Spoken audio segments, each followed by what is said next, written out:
अगले वक्ता के रूप में मैं आमंत्रित करना चाहूंगा आदरणीय कैप्टन कमल राम जी कसारा, अपने विचार रखें।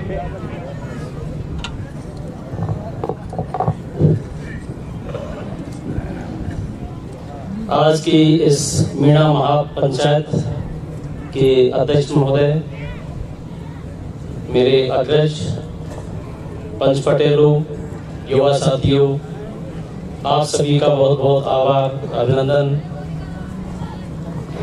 जैसा कि आप सभी को विदित है, मीणा समाज की महापंचायतें जो पहली पंचायत 5 फरवरी महुआ से स्टार्ट हुई थी और जब से दर्जनों पंचायतें हमारे पूरे क्षेत्र में, हमारे पूर्वी राजस्थान में हो चुकी हैं और आए दिन इन पर चर्चाएं हो रही हैं, घर घर में इसकी बात हो रही है।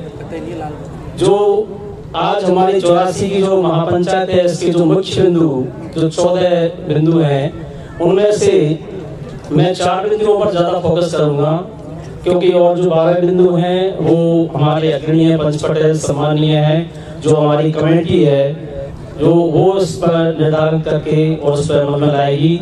लेकिन मैं जो मेरे व्यक्तिगत विचार से और हमारे क्षेत्र में प्रत्येक गांव में हम सब ने जो देखा है, जो सबसे पहले नशा, दूसरा पॉइंट अंधविश्वास पाखंड, तीसरा युवाओं को रोजगार, चौथा सामाजिक प्रतिष्ठान, ये 4 बिंदु महत्वपूर्ण सारे बिंदु हैं, लेकिन उन पर सारे हमारे, जैसे मैंने कहा था, हमारे पंच पटेल बड़े बुजुर्ग अग्रज वो उस पर निर्णय लेंगे।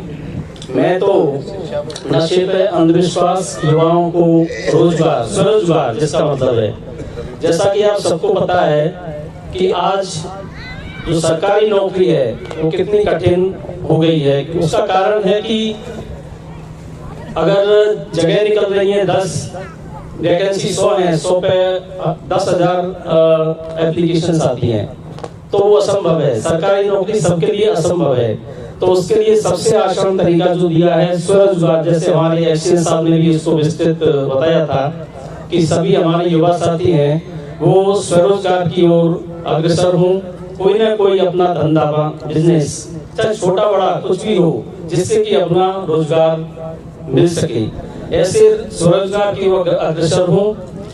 पहला पॉइंट है नशा। नशे में हम सभी लोगों को पता है, और ये मीटिंग नशा, इसमें दारू जो विभिन्न प्रकार के हैं और भी उनकी कई तरह के नशा हैं। तो मैं ये कहना चाहूंगा कि सबको पता भी है हमारे गांव में, हमारे क्षेत्र में, हमारी तहसील में, जिले में कौन नशा करता है, किसको पता नहीं है। अब इस पंचायत का जो मूल उद्देश्य है वो ये है इसकी रोकथाम कैसे हो। तो उसकी रोकथाम के लिए ही ये पंचायतों का महत्व है, जो कि एक निर्णय कमेटी बनेगी और वो कमेटी हमारे प्रत्येक गांव में उस व्यक्ति, जो बच्चा कोई भी नशा कर रहा है या उत्पाद मचा रहा है, और अभी सबको पता है लेकिन उसकी क्रियान्वयन नहीं हो रही है, तो उसकी क्रियान्वयन कैसे होगी, उसके लिए ही हमको सोच विचार करना चाहिए, ना कि जस्ट भाषण देके चले जाना चाहिए। तो जैसे कि कोई भी बच्चा, सबको पता भी है, हमारे एरिया में भी इसमें कौन पी रहा है उसका पता है, लेकिन हिम्मत ये नहीं हो रही उसका नाम लेके हम उसको कैसे जाएं। अभी ये करना होगा कि उसका नाम लेना पड़ेगा, उसके ये पंचायत का मतलब ये, इसका फरमान भी यही होगा कि ये कैसे मिटेगी। तो जो भी पीने वाले हैं, सप्लायर है, वो ध्यान कान खोलकर सुने आज कि आज के बाद प्रत्येक गांव में मीटिंग होगी, और मीटिंग के बाद में एक कमेटी का गठन होगा, और कमेटी उस बच्चे को, उसके पेरेंट्स को, उसके पंच पटेलों का दायित्व होगा, उस गांव को दायित्व देंगे। अगर उसमें वो नहीं मानेंगे तो उसके बाद में फिर जो 84 की हमारी मीटिंग, जो कमेटी बनेगी, उसमें वो निर्णय को लेके जाएंगे कि साहब हमारी बात तो नहीं मानी, अब आप देखो उसको। उसके बाद भी अगर वो नहीं माना तो वो समाज से बहिष्कृत करेंगे, क्या करेंगे, वो जो कमेटी का फैसला सबको मान्य होगा। तो ये सबसे इम्पोर्टेंट बिंदु है, ना कि वादे करना और रोकने का यही एक तरीका है, क्योंकि सबको पता है, मुझे भी पता है कि कौन पी रहा है, किसको पता नहीं है, हम सब बैठे हैं, हमारे क्षेत्र में एक का पता है, हिम्मत नहीं कर रहे हैं, कह नहीं रहे हैं उसको जूते नहीं मार रहे हैं। मेरा तात्पर्य, जूते मारने का तात्पर्य यह है कि इसको डांट नहीं रहे हैं। क्यों नहीं डांटते हैं? इस पंचायत ने आपको अधिकार देगी 31 जो मेंबर्स की कमेटी बनेगी उसको ये अधिकार होगा कि वो उसको फाइनल फैसला लेके, उसका निर्णायक लेके, तो सभी के एक को दंड मिल जाएगा और सब अपने आप ही सुधर जाएंगे। तो ये फैसला, ये हमारा जो आज का जो निर्णय है युवा साथियों का, हमारी कमेटी का, इसका मुख्य फोकस यही है नशे पर रोकथाम। और नशे पर रोकथाम ऐसी होगी जो हमारी कमेटी ने निर्णय लिया है कि गांव पर जिम्मेदारी, गांव के पटेलों पर जिम्मेदारी, उसके बाद में जो 31 जो सदस्यों की जो कमेटी बनेगी उसके ऊपर जिम्मेदारी देंगे। बाद में वो जो भी निर्णय लेंगे उसको सबको मान्य करना ही पड़ेगा, तो ही ये बंद होगी। और ऐसे ही बंद होगी, नहीं तो और दूसरा कोई उपचार इसका नहीं है। क्योंकि हम सबको पता है, लेकिन रुक क्यों नहीं रही है? क्योंकि इसमें कड़ाई नहीं है, उसकी शक्ति नहीं है।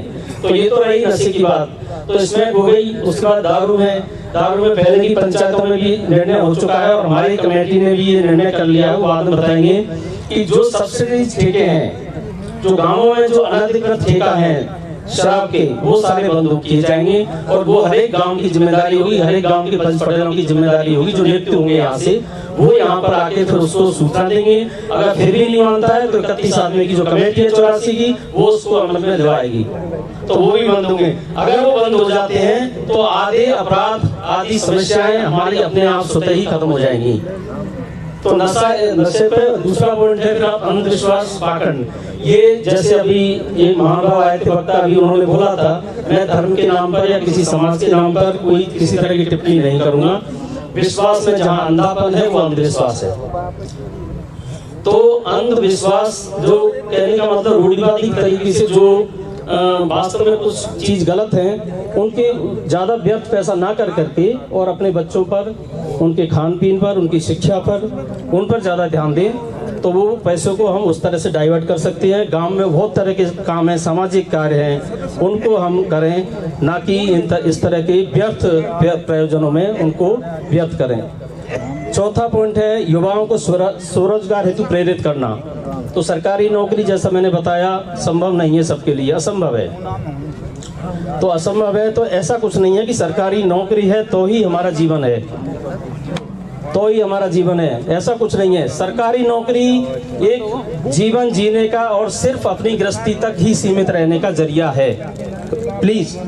और एक स्वरोजगार और एक धंधा, बिजनेस, वो अपनी कैपेसिटी के ऊपर डिपेंड है। अगर आप में कितनी क्षमता है, कितनी कैपेसिटी है, तो आप लाख करोड़ अरब भी कमा सकते हैं। जबकि एक सरकारी नौकरी वाला व्यक्ति, ज्यादातर जो एवरेज सरकारी नौकरी है, वो अपने घर का, परिवार का भरण पोषण ही कर सकता है।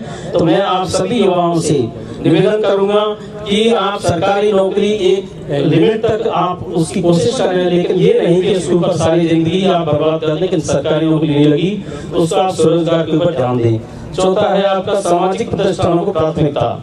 हमारे समाज में जो भी भाई, जैसे कि जो भी सामाजिक प्रतिष्ठानों की ओर अग्रसर है, तो एक दूसरे को उसको सहयोग करना चाहिए, उसका समर्थन करना चाहिए, ना कि उसकी पोलिंग लाइट टांग खिंचाई, जैसा कि पहले वक्ताओं ने बताया।